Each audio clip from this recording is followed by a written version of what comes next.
Looking at our world from a theological perspective. This is the Theology Central Podcast, making theology central. Good afternoon, everyone. It is Thursday, March the 31st, 2022. It is currently 5:08 p.m. Central Time, and I'm coming to you live from Abilene, Texas. Now, you missed it. You really did. You missed maybe the greatest movie that has ever been made. Okay, well, I don't really think I can call it a movie. Okay, you've missed the greatest YouTube video ever made. You missed it. You have completely missed it because it was just made about 5 minutes ago. Yes, about 5 minutes ago, maybe about 10 minutes ago to be fair. About 10 minutes ago, the greatest YouTube video ever made was uploaded and published, and you missed it. You missed it. Okay, it's not the greatest YouTube video ever made. Okay, it's the worst YouTube video ever made. Yes, I have been busy over the last 30 minutes trying to record a YouTube video. It is now uploaded. It is embarrassing. It is not very good. Here's what I was attempting to do. Before we get to the topic, just sometimes I like to let you know what's going on behind the scenes. I keep getting emails with people going, have you ever done a program on this? Have you ever done a program on this? I was searching and I can't find this. And can you point me to this or can you point me to that? And sometimes it just becomes overwhelming because I can't just spend all day, basically going, okay, here's this message, here's this message, here's this message. I always try to respond to the best of my ability, but sometimes it's just like you get emails with people asking questions. You get emails with people offering criticism and complaint. You get emails from people sometimes offering, encouragement. And then sometimes you have people asking obviously important questions because they're trying to find that other episode or a sermon or any teaching that you did on whatever subject it may be. And then I have to go and then try to find it. Well, to say and then send them the link. To save everyone time, what I'm trying to do is point people to the Church One app. I really am. Because the Church One app, I mean, hands down, it's the easiest way to find everything. All content is broken down into different series. So then you can just see every message, every broadcast, every episode in that particular series by just tapping on series.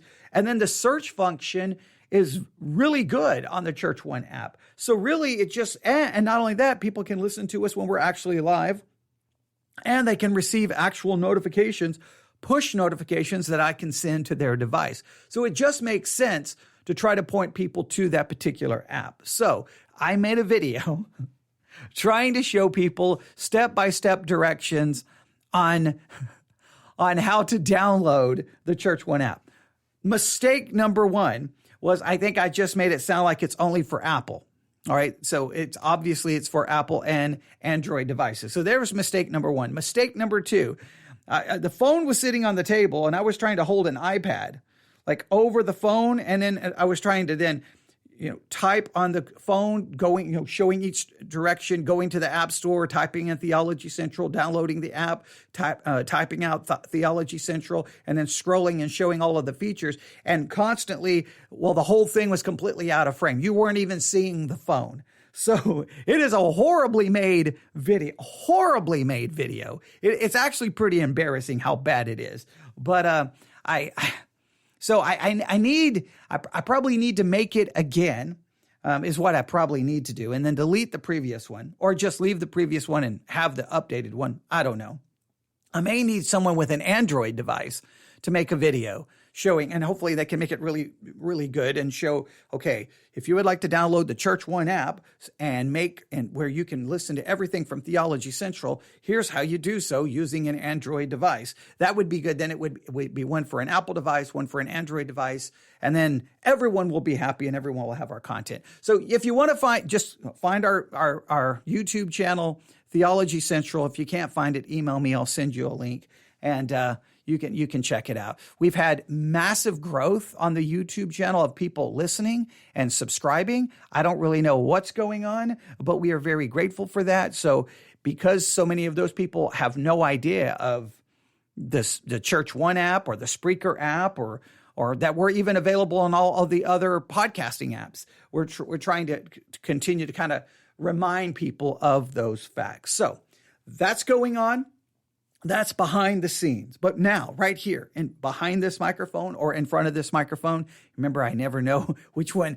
Am I behind it or I'm in front of it? I think I'm in front of it, okay? But I'm in front of the microphone. I'm going to use this time once again to turn the small spotlight that we may have. Yes, we're not, some major podcast, but the little spotlight that we have, the little flashlight that we have, I like to grab that spotlight, grab that flashlight, and I like to turn it on and point you and shine it on other podcasts. I've said so many times, technology is wonderful. It is great. You have a phone, you have tablets, and we use them for so many things. We sometimes spend so much time on these devices using it for frivolous things, mindless things, maybe even things that are actually not helping us, but actually hurting us and our spiritual life. But so some people struggle with getting the most out of these devices and making sure that they're using them for something good. Well, we should all realize that on every device, whether a phone or tablet, you have access to so much spiritual food. You have a constant buffet of spiritual food available that you can eat and grow in your Christian life. You've just got to dedicate and discipline yourself to, when you pick up the device, go to something spiritual. Use it for something spiritual instead of all the other things you use it for. So what we're trying to do is point you to material and content and say, here, use it, subscribe to this. Follow this, listen to this. Instead of just saying, listen to me, I'm pointing you to other content out there. Now, we pointed you to content so far in this kind of series that we're doing, that we're basically, in fact, we are calling this series, what we're referring to every episode as, let me go down and find, I'll give you the name here. We're referring to each one as the Christian Podcast Spotlight. The Christian Podcast Spotlight, where we're turning the spotlight on different Christian podcasts. Some of them we may agree with 100%. Some we may not agree with that much, but we think they're interesting and that they will give you a different perspective and challenge you, because we want you hearing all kinds of different things on your device. We want you growing spiritually. I want you to benefit from it, right? I'm not worried. If I point you to 30 other podcasts and you end up loving all 30 far more than me and you never listen to me again, great. If I pointed you to wonderful spiritual food that help you grow spiritually, that should be all that matters. It shouldn't be about competition or worrying about someone going to listen to something else. It shouldn't be about that. So we've been doing this. Sometimes the delay in doing another episode in this series really comes down to, it takes a lot of time, because what we do is I tell you about the podcast, then we grab an episode and review it, analyze it, critique it. And sometimes that can turn into hours. We never know what's going to happen, because remember, whatever I play, I don't listen to it first. I always pick an episode that I haven't heard, because I want it to be like we're listening to it together, and we're learning about it together. So that's what we try to do. Sometimes it takes multiple parts, but I hope you are benefiting from this. I think some people love the series, some people take it or leave it, but I'm going to do everything in my power to ensure that anyone who listens to me, that their phone, their tablet, at least they have it set up to get as much spiritual food as possible, so that no matter what they're doing, Monday, Tuesday, Wednesday, Thursday, Friday, Saturday, Sunday, 24 hours a day, 7 days a week, they can pick up their phone and go, spiritual food, because of all the things that we have pointed them to. So in this episode, we are going to point you to a podcast that is very well known. I've tried to choose some things that are not as well known. This one is so well known that I kind of went back and forth. Like, is this really going to be beneficial? Because everyone knows this one, right? I bet you 90% of the people who listen to this are like, oh, I already subscribed to that. But I still want to at least mention it, maybe for the 10% who've never heard of it. All right. So I would challenge you to do this. All right. Here's the podcast you're going to look for. Truth for Life. Truth for Life with Alistair. I believe his last name is, I don't have his name right here in front of me. Let me see here. Let me see about, hang on. It's Alistair. It's Begg, I believe. I believe it's B-E-G-G. I thought I had his name right here in front of me. Let me see here. His name's got to be somewhere on this. Yeah, Alistair Begg, B-E-G-G. All right, Alistair Begg, B-E-G-G. Alistair Begg. Again, the program is Truth for Life. This is what we want to point you to. I'm going to give you some information here about the podcast so that you know. So here's a little bit about Truth for Life with Alistair Begg. It comes on Christian radio, and the podcast is available anywhere you get your podcast. And it's available also on the Sermons 2.0 app. So if you're using the Sermons 2.0 app, then just follow it. Follow it and add that to the broadcasters that you follow, all right? But here you go. Here's some information. On February the 27th, 1995, Truth for Life began airing its 25-minute daily program on 7 radio stations. Today, we now can be heard in every major market across the U.S. and also in select Canadian markets through over 1,900 radio stations and outlets. That is crazy. I mean, they start on 7 stations and now over 1,900 radio stations. This is a very well-known and influential program. Very well-known, Truth for Life with Alistair Begg. The first time I think I ever came across anything by Alistair Begg, he had written a foreword to a book that I purchased. And I think I purchased the book, maybe it was in the 1990s. Yeah, it was a long time ago. And it was just a foreword written by Alistair Begg. And I'm like, I don't know who Alistair Begg is. I read the foreword. I'm like, oh, that's some really good points. But I don't remember. And then I don't think I ever remember anything else hearing from him again until somewhere in the late 90s, I ended up hearing the radio program. And then it was all over the internet. And well, now it's a podcast as well. But this is what they say. The unique expositional teaching of Alistair Begg is internationally known as an inspiring source for clear, relevant instruction rooted firmly in Scripture. Studying God's Word each day, verse by verse, is the hallmark of our ministry. It is the hallmark of their ministry. Now, if you go to, let's see here, where else can we go to? See, I'm going to go back. No, I'm going to go, hang on. I'm going to hit back. All right. So this is what they say about their podcast. So it says, subscribe to podcast. Truth for Life is excited to offer our listeners a subscription to a podcast of our daily program and sermons. This service is a gift to our listeners. And then they have Apple Podcasts, Google Podcasts, YouTube, and then the RSS feed. Sermons can be found on Apple Podcasts, Google Podcasts, YouTube, and the RSS feed. Now, I think if the daily program is somewhat separate maybe from their sermons, but in many cases, the daily program is simply playing their sermons, but you just kind of get the intro, you get the outro, and then the sermons are broken down into, because each program is about 25 minutes, it's kind of broken down. So you can look for which one you're looking for. Alistair Begg, Truth for Life. If you go to the Sermons 2.0 app, I'm going to pull that up right here, the Sermons 2.0 app, and you simply, let's see here, I've already have it saved as mine, but I'm just going to go to search, if you type in Truth for Life, I think it immediately, does it show up really quick? Truth for Life. Okay, you have to type it all the way out, Truth for Life. It will show up here, Truth for Life, Alistair Begg. They currently have 1,283 sermons. That gives you plenty to listen to. All right, hang on. I have people calling me on my iPad. All right, Truth for Life, Alistair Begg. If you, again, over 1,000 sermons, and then you can follow them. I'm already following them. And you can start listening today, Truth for Life. And I would challenge you to do just that. So what we're going to do is I just chose a random one. And I think this one goes all the way back to 2010. I have not heard this. I did have some people recommend this.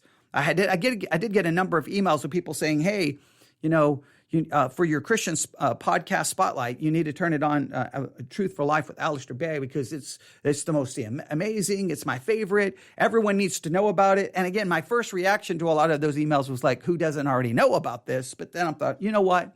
Let's do this. And I kept getting then specific sermons or programs recommended by Alistair Begg. So this is clearly, I think this is probably, of all the podcast suggestions I've received, I think this one has had the most, hands down. So let's just do this.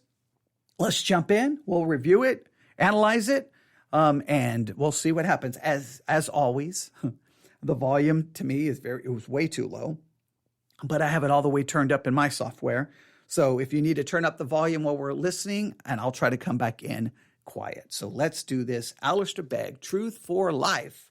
You can subscribe wherever you get your podcast, or if you're using the Sermons 2.0 app, which I would highly recommend, just type in Truth for Life and follow. And then every day, anytime there's a new anything new from him, it'll show up in your feed. Let's see here. I just went to my feed and I don't see anything currently. I'm going down. I subscribe to a lot. So, I'm not seeing where the last one was. Hang on, let's make sure of something. Because sometimes things are way outdated. Here, let's do this. I'm going to do a search again because when was their last sermon? Oh, wait a minute. Never mind. You don't want to, you do not want to use the, you do not want to subscribe to it on Sermons 2.0. I'm glad I just caught this because their last sermon posted was January the 2nd, 2022. So you do not want to subscribe. That is kind of sad. I don't know why would they still have an account and not be uploading new content? I don't understand that. So don't even bother. Don't subscribe to them on Sermons 2.0. I didn't even think about it. But as soon as I went to the feed, I'm like, wait. There should be something there, but no, there's nothing. They're not up. They have not updated anything since January 2022. So don't subscribe to them on Sermons 2.0. Don't do that. What I would challenge you to do is subscribe to them on other podcast apps. I'm just going to do something really quick. I'm going to go to other podcast apps. Let's see, which one do I want to go to? Let me just. I'm just going to go to a Pocket Cast really quick and do a search. I'm going to just type in Truth for Life. Truth for Life. Do a search. There it is. There's his daily program. And, well, there's one for today, Thursday, March the 31st. So I don't know what's going on the Sermons 2.0 app or /sermon audio. They're not, I don't know what, they still have an account because their content's still there, but they're not updating it. So that's kind of irritating, but I'm glad we just discovered that. We discovered something. All right. So there we have it. So let's do this. Let's jump in and review. This is going all the way back to September the 9th, 2010. September the 9th, 2010. It is called Pictures That Tell a Story. Pictures That Tell a Story. All right, let's see what this is all about. Here we go. The following message by Alistair Begg is made available by Truth for Life. For more information, visit us online at truthforlife.org. Let's turn again to chapter 6 of Luke's Gospel and to the 39th verse. We're close now to the end of a sermon which Jesus has been preaching, as it is recorded for us, from verse 20, which we noted earlier in the chapter. And from that point of the commencement of Jesus' instruction, we have been under the searchlight of the Word of God. It hasn't been a particularly easy responsibility to teach, nor has it been easy for any of us, I fear, to listen to. But I think we've come to agree together that God has been speaking very forcibly and very clearly to us, both as individuals and as a church family. And we need to pay attention to what we heard last time, that we would be those who have ears to hear and that we would hear. And that God would be pleased to fashion in us the kind of soil in which His instruction is taking root. Jesus, in this sermon, is describing, amongst other things, the characteristics of Christian discipleship. Answering for us the question, what should a follower of Jesus look like, sound like, be like?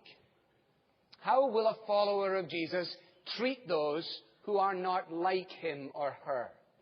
How will a follower of Jesus respond to those who frankly despise them and say unkind things about them? And the instruction of Jesus is simply this, that we are to adopt an approach which is gracious and loving and forgiving. This, says Jesus in His opening statement, is the way of blessedness. Blessed is this individual and blessed is the other, and so on. Reminding us that Christian discipleship is marked by a reversal of values. And in verses 20 to 26, the follower of Jesus is described as being one who prizes what the world thinks pitiable and suspects what the world thinks is desirable. All right. Now, I just have to throw in some comments here because I think it's very important. Whenever you listen to a sermon on the Sermon on the Mount, it's always interesting of the theological approaches many people take. Some people take the approach that the Sermon on the Mount, whether recorded in Matthew or here in Luke 6, okay, very similar, right? You start with the Beatitudes. You can compare with Matthew 5. All right, you get the idea. But the Sermon on the Mount, the sermon that Jesus preaches, whenever you get into listening to sermons about it, you're going to notice people take some very different theological approaches and very different interpretive approaches. Some take the approach that, okay, the Sermon on the Mount, it basically serves as a test. If you claim to be a Christian, then your life should look like the Sermon on the Mount. And if it doesn't look like that, you're not saved. Right? We did an entire series on the Sermon on the Mount where we were reviewing a sermon series where that was basically the approach. Hey, are you saved? Do you know if you truly repented? Look at the Sermon on the Mount. Does that look like you? It doesn't. You didn't repent. You're not saved. All right? That's the way they approached it. Others approach it like, okay, here's the Sermon on the Mount. This is how you should live. This gives you the standard of living. All right? In many cases, they don't do much with it. I kind of focus on a third approach.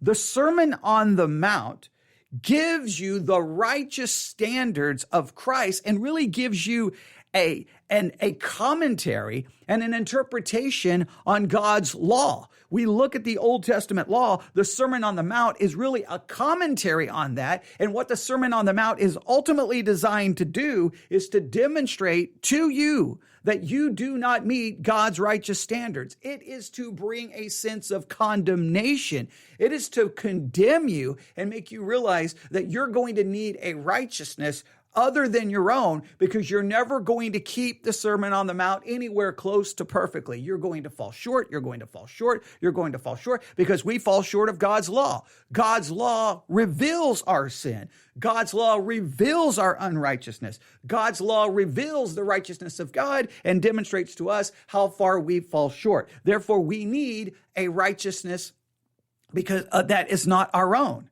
So this is the way I look at it. Sermon on the Mount shows me my sin. The Sermon on the Mount shows me the righteousness of God, and it demonstrates that I need a righteousness not my own. Where do I find that righteousness? I find that righteousness from the one who preached the Sermon on the Mount, which was Jesus Christ. Not only did he preach it, he met and fulfilled all of the righteous demands that are preached in that sermon. When I put my faith in him, that righteousness is imputed to my account. So am I standing before God? I have kept the Sermon on the Mount perfectly. I have obeyed every command, every principle. I have obeyed it in my position. In practice, I try, obviously, and it is something we should strive to live in accordance with.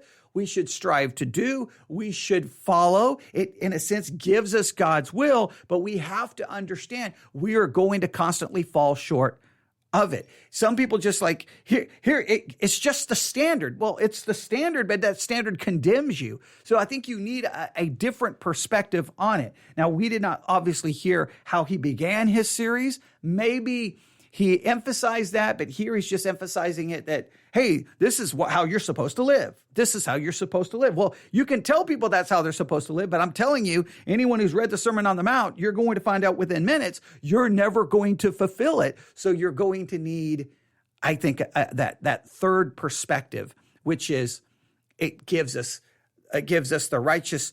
It gives us basically the righteous standard of God. It shows us our need for him. It condemns us, and it makes us realize that we need a righteousness outside of ourselves. So I just think that's important whenever you kind of come to this kind of discussion here. All right. So I'm going to back it up just a little bit because I think it's very important. All right, here we go. Reminding us that Christian discipleship is marked by a reversal of values. And in verses 20 to 26, the follower of Jesus is described as being one who prizes what the world thinks pitiable and suspects what the world thinks is desirable. So the follower of Jesus is going to be identified by the way in which he or she responds to where the mainstream of a culture is going.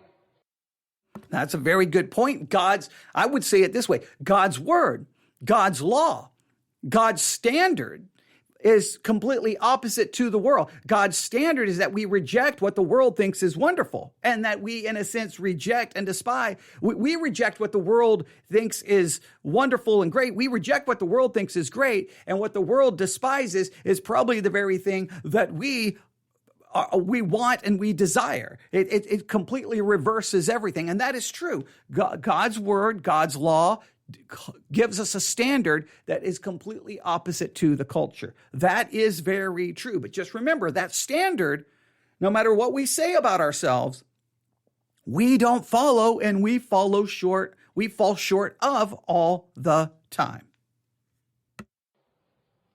And when it endorses that, which is counter to what Jesus teaches, then the follower of Jesus will suspect that kind of emphasis and will be prepared to be regarded as something of a loser because he embraces that which the world thinks is pitiable. So Mark 1 of Christian discipleship is a reversal then of values. Mark 2 in verses 27 to 38 is this dimension of love, which is actually an exceptional kind of love. It's not the kind of love that you find in the sports club. It's not the kind of love you ultimately would find going amongst people in the ebb and flow of life, because he says in verse 32, if that's the kind of love, what kind of credit is that to you? If you simply have a love that's like the love that is found in the local bar, then don't make a fuss about it, because pagans are able to do that.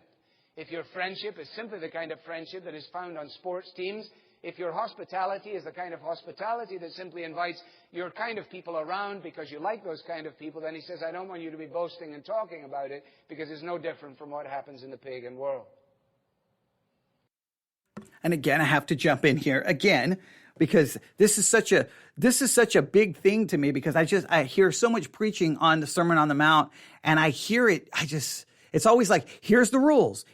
Go do this, go do this, go do this. And I understand that it is the standard, but it just sometimes I don't think it's almost like we hear it and like, okay, that's what we're supposed to do. And then we somehow convince ourselves that we do it, but we don't. Just look at here. He says one of the marks of Christian discipleship is we have a different kind of love. Okay, well, let's look at this kind of love. Luke chapter 6, verse 27. But I say unto you, which hear, love your enemies, do good to them which hate you, bless them that curse you, pray for them who despitefully use you, and unto them that smiteth thee on the cheek, offer also the other, and him that taketh away thy cloak, forbid not to take thy coat also. Give to every man that asketh of thee, and of him that taketh away thy goods, ask them not again. And as ye would that men should do to you, do ye also to them likewise. For if you love them which love you, what have ye? For sinners also love those that love them. Now you can start reading that, and I'm telling you, look at 2,000 years of church history, and at large, over and over and over, Christianity, the Christian church, individual Christians, pastors, deacons, elders, lay people, we've all Sunday school teachers, it doesn't matter. We fall so very short of that standard, or we start doing this little game. Well, Jesus said it, but it didn't really mean it that way. So we always find an excuse for whenever we don't quite live up to the standard which Jesus put forward, which I think misses the whole point. He's putting God's perfect standard in front of us, and it's not for us to rewrite the standard so that we can feel like we've accomplished it. It's for us to be confronted that we don't meet the standard. We need an alien righteousness which is imputed to us. I see the Sermon on the Mount as law. It's the law of God which condemns. I'm not saying it doesn't give us instruction and how to live and that we should strive to live it. We should, but we're never going to meet it. And it's always preached like, here it is, go do it. You can do it. And it doesn't work that way. All right, let's continue. Instead, says Jesus, if you're going to be my disciple, then I want you to be merciful as your Father is merciful. And God shows his mercy by being kind to those who are ungrateful and who are wicked. So he says, I want my followers not to be those who stand up, as it were, on the spires of their churches and fire down at the people below, saying, you know, you really are a dreadful group of people, and this country and this society and this culture and this political process is going into the dumper, and it's because of the likes of people like you. Jesus says, I don't want to hear that kind of censoriousness coming from you. I don't want you to be guilty of judgmentalism and condemnation, the kind that seeks to exalt oneself by disparaging other people. Instead, he says, I want you to be the embodiment of forgiveness and the embodiment of kindness. Somebody wrote to me after the comment that I made about finding two ladies kissing one another on the mouth in the Cleveland Hopkins Airport. The anonymous letter said, did you think for a moment how you may have made people feel whose children have gone in this direction? I confess, no, I did not in that moment think about it, but I have thought about it since. And it was never my intention to pain you or any other parent who finds themselves there.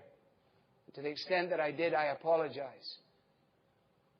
My point was simply this, that such a lifestyle is abhorrent to Scripture, is regarded as a perversion. And if we're going to display Christian discipleship, then we have to stand against that which the world increasingly says is fine, but to do so, and that was what I tried to raise as my dilemma. How in the wide world in this moment do I respond to this with kindness and with grace? Which is, of course, my same question in responding to your anonymous letter, which if you had given me your name, I could have at least endeavored to respond in kindness and in grace. But there's still time. Christian discipleship marked by a reversal of societal values, marked by an exceptional kind of love, and marked in the end of the chapter, to which we'll come next time, by the kind of zealous and true obedience which Jesus demands. That leaves us then just one section of the sermon to which we now come in verses 39 to 45, in which Jesus says that Christian discipleship is going to be displayed in a life of integrity. And in order to drive this home, Jesus employs a series of pictures, each of which tells a story. Every picture tells a story. It's really quite impossible to read this without understanding that it is in some measure an invitation to introspection. That Christ is calling for us to look inside of ourselves. As I pondered that this week, I could hear numerous school teachers saying to the class, and often I think probably directly to me, after a piece of work had been assigned, or after they said, you can turn your papers over now, you know, when you have to begin your test and so on, and you turn the paper over and you immediately look around to see if everybody feels as bad as you feel about what the first question is. especially in essay questions, and you're immediately looking around and seeing if anyone has started or whatever is going on. And the teacher says, now my suggestion is this: never mind looking around, just concentrate on yourself. And that's exactly what Jesus is saying here. The call of the sermon is that one should not be preoccupied primarily and initially with the spiritual condition of others, but should instead be diligent in examining ourselves in light of the standard that Jesus sets. Now that is, if we're honest, immediately a challenge, because most of us regarded our prerogative to be immediately involved in the spiritual condition of others, not least of us who have been entrusted with opportunities and responsibilities in leadership. Jesus says, no, I don't want you to begin there. I want you to begin with yourself. I want you to make sure that the searchlight of my word and my standards is very, very clearly seen, to be gazing and looking beneath the surface of your own circumstances.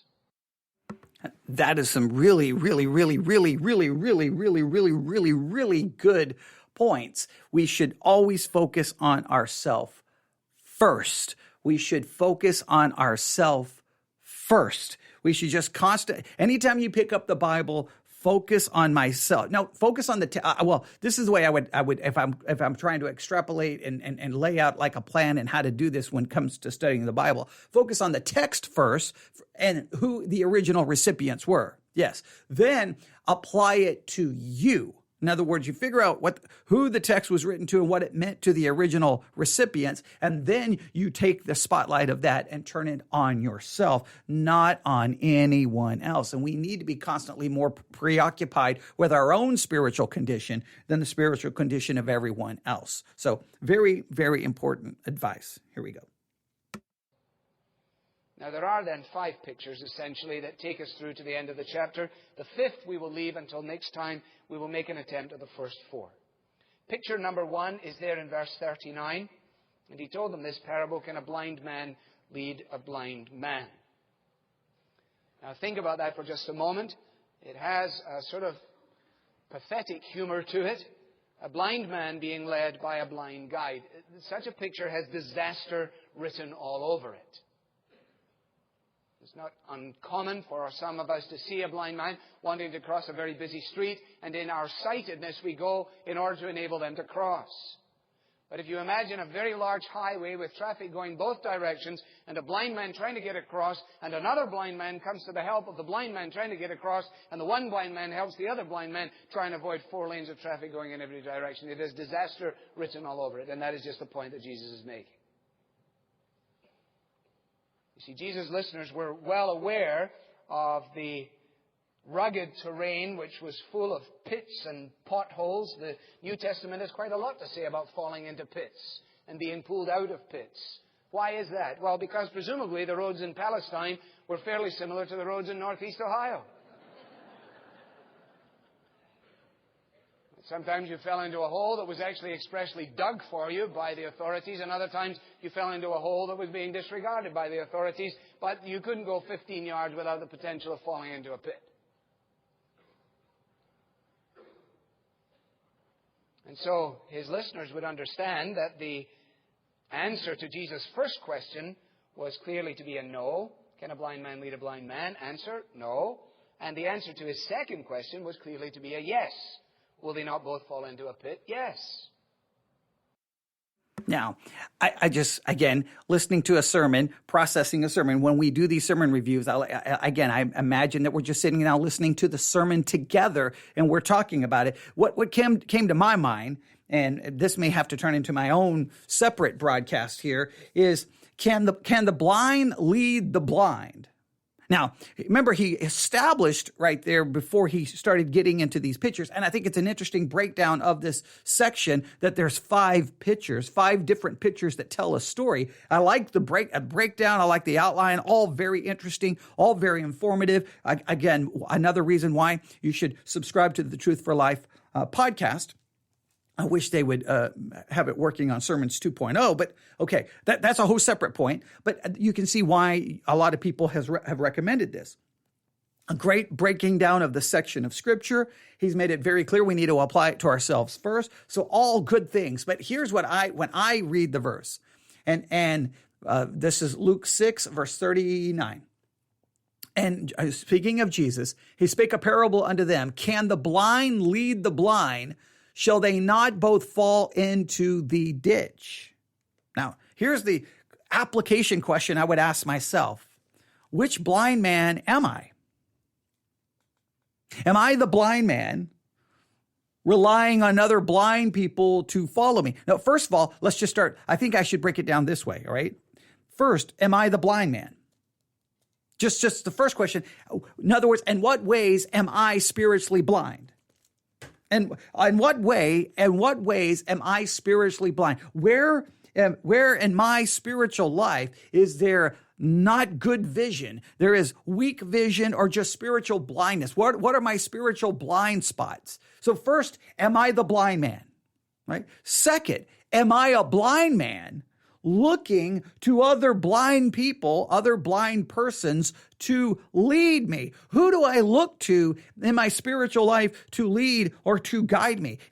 Sometimes when Christians find themselves struggling, maybe they feel like they're blind and they don't know which direction to go. They don't know what to do. In many cases, they seek out spiritual advice, or they just may call it advice, from people who are spiritually blind. So am I the spiritually blind person? In what ways am I spiritually blind? And number two, am I looking to blind people to guide me? Look, whenever what's going on in your Christian life, whatever's going on in your life, whatever advice you get, there's going to be a spiritual element to it. So you need to look to people who are not blind. So am I the blind person? Am I looking to blind people to guide me? And then number three, this is important. Am I the blind person trying to lead other blind people? Like, I may be the blind person, right, who's looking for other people to lead me, and I'm choosing blind people. But just think, no matter who you are, no matter who you are in your Christian life, you don't have to be a Christian podcaster. You don't have to be a pastor. You don't have to be an elder. If you are talking to Christian friends on social media, if you have any influence on any other Christians, are you the blind leader? Are you the blind follower? Are you the blind leader? I think we could really flesh that out. I mean, first, am I blind? Am I looking to blind people to lead me? Am I the blind leader? Am I the blind follower? Am I the blind leader? Sometimes our own blindness, we don't recognize our own blindness, and we're out there trying to help other people get across the street, spiritually speaking. I think there's some good applications right there from this. Let's see what he does with it. Now, by means of this one metaphor, this mental picture, Jesus is pointing out the folly and the futility of a blind man acting as a guide, and also of the disastrous consequences of following a guide who is himself blind. Now, here's the question. How does this tie into the preceding portion of Jesus' discourse, and how does it fit with all that follows? Well, I have thought a great deal about this week, and my best attempt at it is to say this. That since the context is very much in relationship to an instruction that is taking place within the framework of the Pharisees, who themselves were all eyes. Jesus then, in addressing this issue of blindness, is pointing out that these individuals who regarded themselves as those who really had their eyes wide open were in point of fact the very blind guides that he warns those who are listening to him against following. Why do I say that? Well, look at verse 7 of chapter 6. It says that the Pharisees and the teachers of the law were looking, reference to sight, looking for a way, for a reason to accuse Jesus. And then notice the phrase, so they watched him very closely. So you have this picture of these guys going around with their eyes wide open. And Jesus says, now listen, I want to just ask you a question. Can a blind man lead a blind man? Despite the fact that these folks are walking around with their eyes wide open, they're actually blind. Jesus has already stood up in the synagogue in Nazareth, and he has read from the portion of Isaiah which contains the phrase, the recovery of sight for the blind. And having given up on the scroll, he sat down and he said, "Now is this scripture fulfilled in your hearing?" And the Pharisees, who prized themselves in being able to see everything so clearly, were in point of fact blind guides. Now in Matthew's Gospel, in chapter 15 and 14, Jesus is actually recorded as referring to the Pharisees as blind guides. And the reason that he speaks so clearly concerning it is because disaster attaches to following a blind guide. It is not that these individuals were purporting information that was simply benign. It was dreadfully dangerous. And people who speak falsehood, especially as it relates to God and to the Bible, should not be regarded as a benign presence in society, but they should be regarded with gravity, and they should be avoided at all costs. Every so often people will come and say, "Well, I go to a church where the Bible isn't taught, but the gentleman is a very nice man." He may be a very nice man, but he is a very dangerous man. If he is not teaching the Bible, if he is not propounding the truth of God's Word, he is a blind guide, and you yourself will be blinded by him if you stay there, and you will both fall into a pit. Now, I think he's doing a really good job of placing it back in its textual context, connecting this possibly to the Pharisees. Now, it would be interesting. We could get into we won't go there. There's some interpretive textual issues here and regarding what Jesus is doing here. Is this the same sermon, what we call the Sermon on the Mount, right? But Luke is only giving us certain parts of it, right? In other words, he's using the Sermon on the Mount only to give us certain parts here, or is this another sermon where Jesus is basically reciting certain parts of the Sermon on the Mount? We could get into all of the discussions and all of the different theories in regards to that, but and the reason I'm asking that is that then you could go see, because like if we go to Matthew 5. See, if I go to Matthew 5, I believe, Matthew chapter 5, maybe chapter 6, hang on, Matthew 5, or maybe actually Matthew chapter 7. You see here. No, actually, maybe not. I thought it was in Matthew 7 where that same phrase is used. No, he does talk about false prophets, but I don't think he talks about them being blind. So, so this may be, there's certain parts here that are very similar to Sermon on the Mount. So in other words, we could, I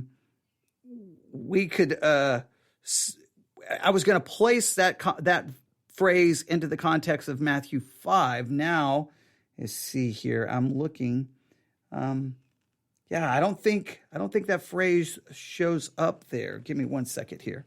I'm going to look up the phrase. Give me 1 second. I'm going to look up the phrase just because now I'm curious. Again, when we do the reviews, it's live reaction. So I like it to be that way. Here, I'm going to do a search. Come on, Blue Letter Bible app. I'm going to type in blind. Okay, I'm going to go, see here. I'm going to go to the Gospels. Okay. See, Matthew. No, it doesn't show up in the Sermon on the Mount. Matthew 15:14. Let them alone. They be blind leaders of the blind. And if the blind lead the blind, both shall fall in the ditch. Okay, I knew the same phrase appeared in Matthew. For some reason, I was thinking it appeared in Matthew 7. So there's some differences here. So is the I'm gonna do something here. I'm gonna do a search. Okay. 1 second. All right.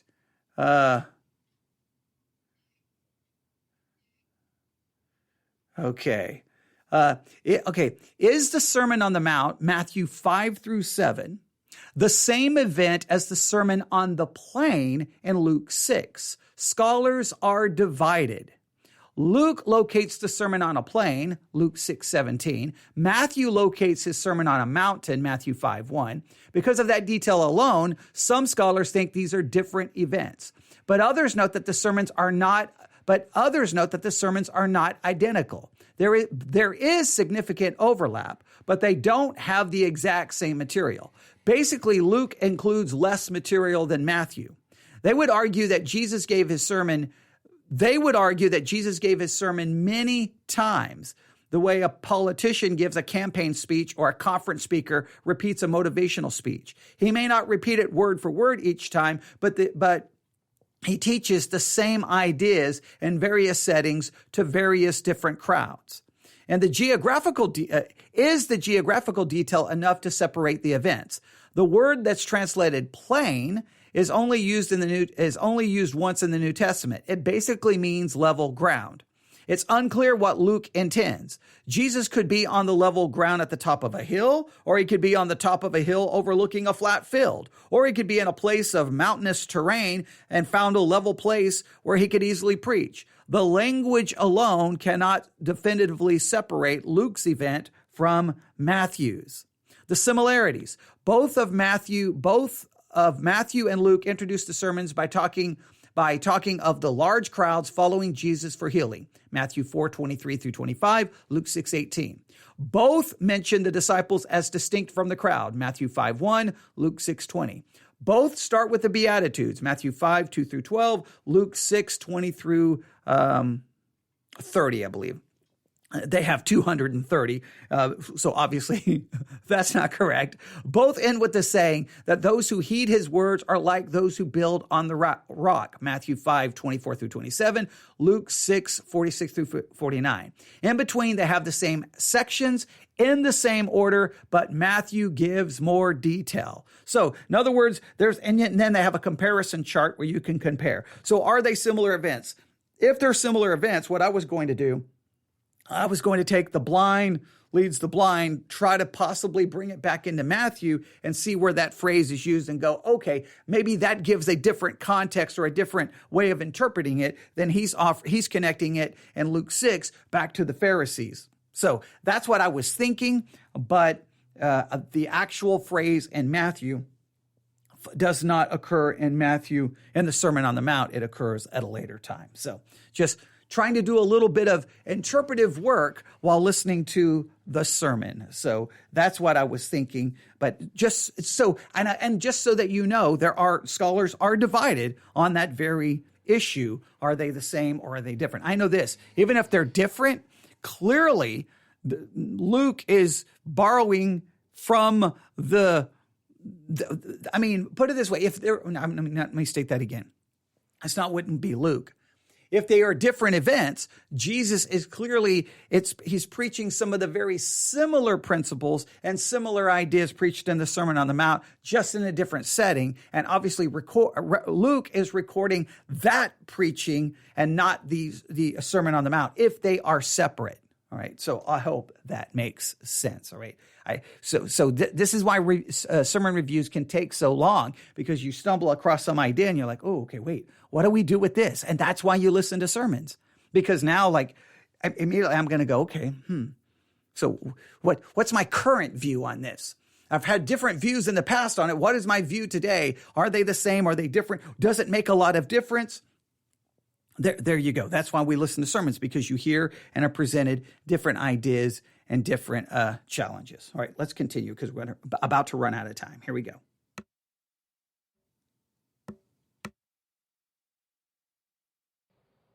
Now, that kind of phraseology is regarded as dogmatic, assertive, proud, arrogant, and abusive. If it is true, none of the adjectives apply. If, of course, Christianity is not true, then none of the adjectives are relevant. When Paul is addressing Timothy concerning the false teachers, the blind guides of his day, he says to Timothy, their teaching will spread like gangrene.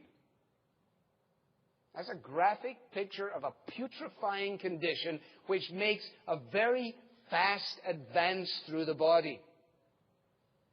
So Jesus, in asking this question, in employing this first picture, is distinguishing between these blind teachers who thought they can see and warning His followers, lest they're tempted to become like them. That brings us to the second picture, the teacher and the pupil, or the teacher and the student.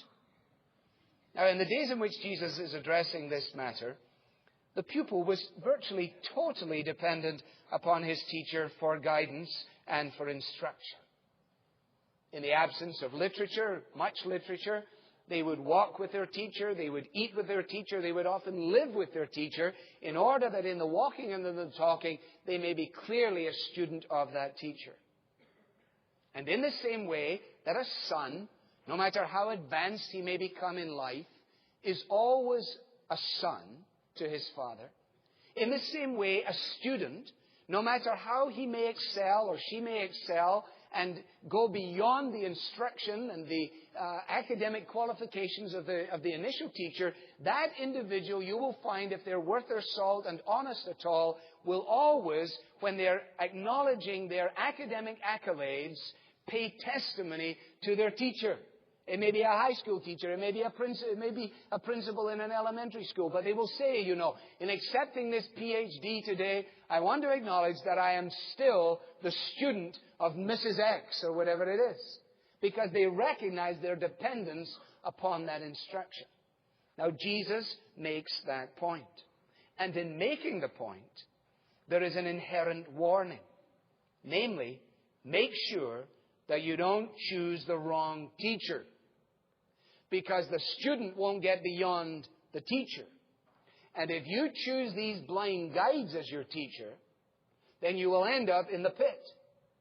Therefore, it is imperative that you leave behind these teachers and that you come and follow He who is the great teacher, namely Jesus Himself. The warning, I think, is also matched by an implied exhortation. And it's simply this. If His followers are going to be teachers, and they are, then they need to be on their guard against the blindness which marked the Pharisees. And what was the blindness that marked the Pharisees? It was the blindness of unbelief. But what contributed, it would seem, largest of all to their condition? The answer is that they were self-deceived. That they thought they could see when in point of fact they were blind. That they thought they understood who was in and who was out. And Jesus says, no, that's not the case at all. Before judging others, Jesus is essentially saying, we better first judge ourselves, lest we too become blind leaders of the blind. Okay, now, if you look at Luke 6:40, and you look at it in a number of translations, it reads this way. The student is not above the teacher, but everyone who is fully trained will be like their teacher. Students are not greater than their teacher, but the student who is fully trained will become like the teacher. So, in a sense, what Jesus is saying in this next picture is, hey, you can either be the blind person, okay, who's being led by the blind leader, right? You don't want to be blind, and you don't want to be led by someone who's blind. You can either be the blind follower or the blind leader. You don't want a blind leader, and you don't want to be blind, right? So that picture is pretty clear, and it raises those questions. Are you blind? How are you blind? Are you the blind follower? Who are you choosing to follow? Are you the blind leader? Okay, all very applicable. In this particular case, it's a reminder that as the student, because we're all learning, we're not above the teacher. We're not above the teacher, and you're going to be like the teacher you follow. You're going to be like the teacher you listen to in some way, shape, or form, because you can't go beyond what the person who's teaching you is teaching you. So make sure you find the right teacher, not one who is blind, or you'll end up in the pit. That's the concept here. Now, it is a very sobering statement. It says, Calvin, nothing is worse than men who think that they see when they are in reality blind. And when in their delusion they make bold to act as leaders and guides for others. Okay, that's a powerful quote. Let's go back. He's quoting Calvin here. Let's go back. We're going to go back. Let's get that one more time. Listen carefully. And when in their delusion they make bold to... All right, let's go further back so that we can hear all of it. All right, here we go. Blind leaders of the blind. Now, it is a very sobering statement. Says Calvin, nothing is worse than men who think that they see when they are in reality blind. And when in their delusion they make bold to act as leaders and guides for others. That's a powerful idea. There's nothing worse than the man who thinks he can see when in reality he is blind. There's nothing worse in your spiritual life thinking you can see, thinking you've got it figured out, thinking you know when in reality you are completely blind. Physical blindness, you know you're blind. Spiritual blindness, you may not know that you're blind, making spiritual blindness extremely dangerous. There's nothing worse than thinking you can see, but in reality, you are spiritually blind. All right, now, I'm going to stop right there, and I would challenge you to search out this sermon. Again, it is called Pictures, if I can find it here, Pictures That Tell a Story. If you find it on the Truth for Life website, you're going to, it's going to be part 1 and 2. But now this is where you can, if you have the Sermons 2.0 app, now, even though they haven't updated it, you can find this old one easy. You just simply go to search, pictures, Pictures That Tell a Story, and I bet you it shows right up here. Hang on. Maybe. Okay. Let's see here. Yeah. Pictures That Tell a Story. You'll find it, Alistair Begg, September the 9th, 2010. There, I would definitely challenge you to listen to the rest. Remember, the goal for this series is to simply turn the spotlight onto other podcasts, other broadcasters, so that you have more spiritual food to listen to and available to you. He's doing an interesting job on Luke 6, breaking it down. I'm assuming when he started Luke 6, he dealt with the whole controversy. Is it the same sermon, a different sermon than Sermon on the Mount? He did an interesting job of breaking this section down in Luke 6 into 5 pictures. I love that. That is awesome. I believe that this sermon that Jesus is preaching, Sermon on the Mount, whether they're the same or whether they're different, it's the same concept. It's giving basically a commentary of the law of God. And this commentary is there not to test to see if you're saved. I don't even think its primary focus is really to give you the rules and how to live. I think what it's doing is it's showing you the righteousness of God and giving you his righteous standard in order to show you your unrighteousness and how far you fall short. The only way you can hope to ever fulfill the Sermon on the Mount or the Sermon on the Plain, whatever you want to call it, guess what? You need an alien righteousness, which is imputed to us by our faith in Jesus Christ, because he preached it, but he lived it and kept it. And his passive and active obedience is imputed to us by faith. Now, once we come to faith in Christ, yes, this sermon still gives us that righteous standard, and we are to strive to live it out. We are to follow it. But anyone who is even remotely honest with themselves about the Sermon on the Mount will see, woe is me, woe is me, woe is me. You fall short, you fall short, you fall short, you fall short. But it gives us the standard which we are to follow. So I think for application for us, look at yourself. Spiritually speaking, where is your spiritual blind spots? How is your spiritual vision? Now, again, sometimes we're the last ones to understand. Sometimes we are blind and we don't even realize it. But in what ways are you, in a sense, spiritually blind? Who are you looking to help you with your spiritual eyesight? Are you looking to other people who are blind? And are you leading other people, right? In some way, shape, or form, you're helping, you're discipling, you're influencing. And is your spiritual blindness leading both of you into the same ditch.